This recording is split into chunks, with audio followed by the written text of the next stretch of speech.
High, hasn't it? It's been great. Always with fond memories of the first time walking up here as a 14-year-old kid through the marble halls and just being in awe of everything. I've enjoyed it ever since.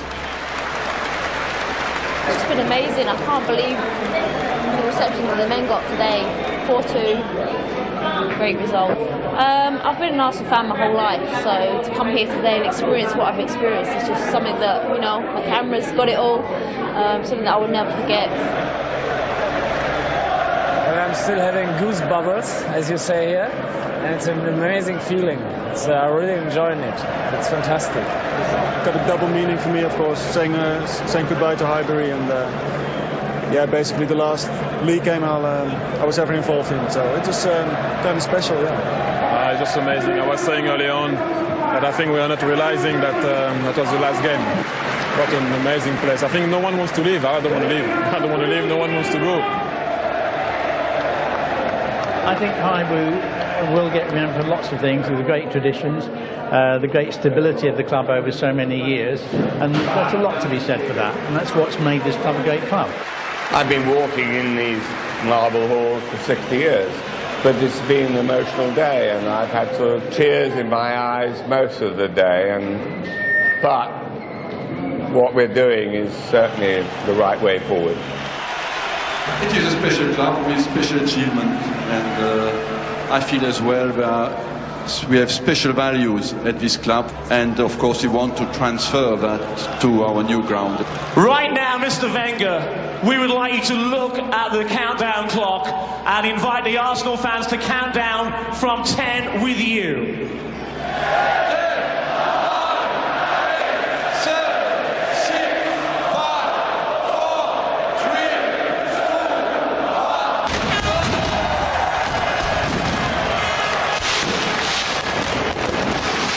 1. So Highbury went out with a bang, and all that remained now were the memories. But what great memories they were.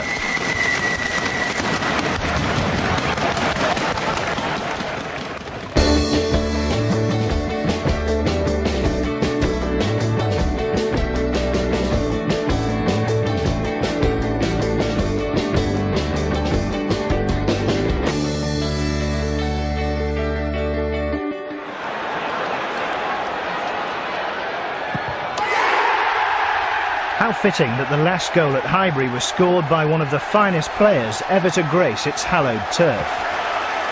Everyone does know that I enjoy to play there, I enjoy to score there, and you know, you feel the history there when you're there, you know, when you walk through the stadium, on the pitch, everything, you feel that it is a special stadium, and something about it difficult to describe. You need to play on it to understand. But it is special. It is a really special stadium. I don't know, I just love playing there. Supreme accuracy, supreme confidence, the supreme player. The thing about Thierry Henry is that he makes you smile. He's so good.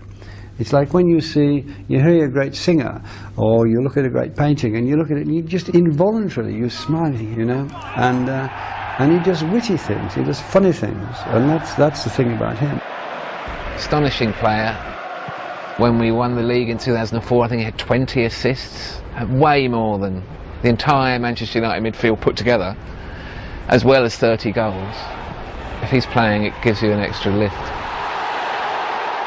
When you think of his goals over the years, I mean, he never scores a simple goal.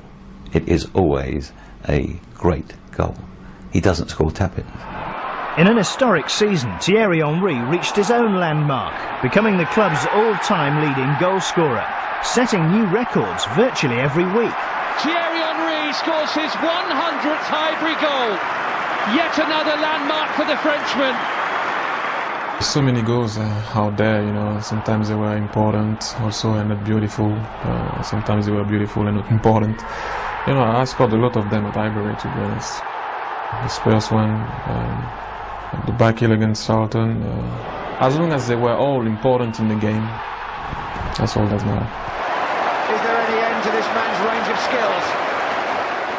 If I had to pick one, it would be one of those Sunday games when Thierry Henry scored against Man United and we won 1-0, and he had his back to goal and he was about 40 yards out and he twisted round And Ferguson wouldn't really credit it. He said, that's a freak goal, you can't legislate for something like that. Have a look at one of the greatest goals I've seen on this ground.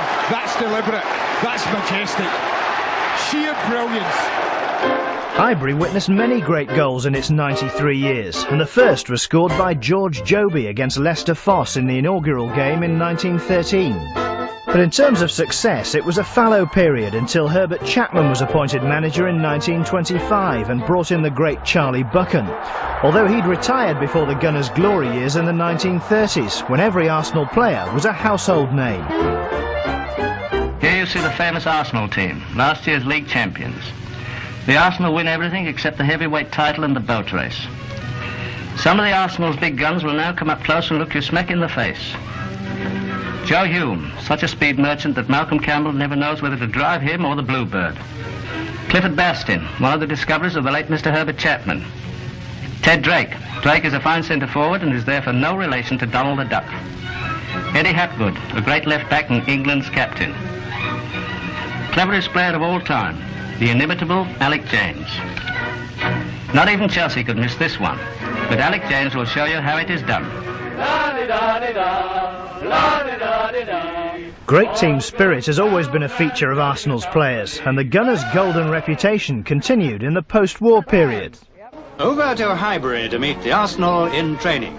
For these are the glamour boys of soccer, members of Britain's luxury club. The Arsenal Club is an institution made so by the organising genius of the late Herbert Chapman.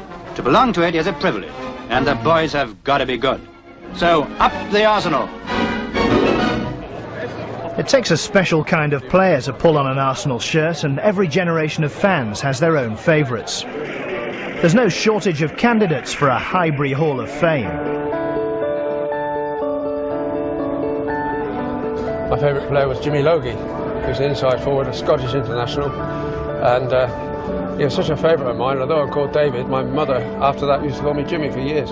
He was just a very small chap, small, and he'd go in and out and keep it at his feet, and he never wasted a ball, very rarely wasted a ball. To me, he was a star player. Probably the best goalkeeper they had was Jack Kelsey. And I put him above anybody they've had ever since.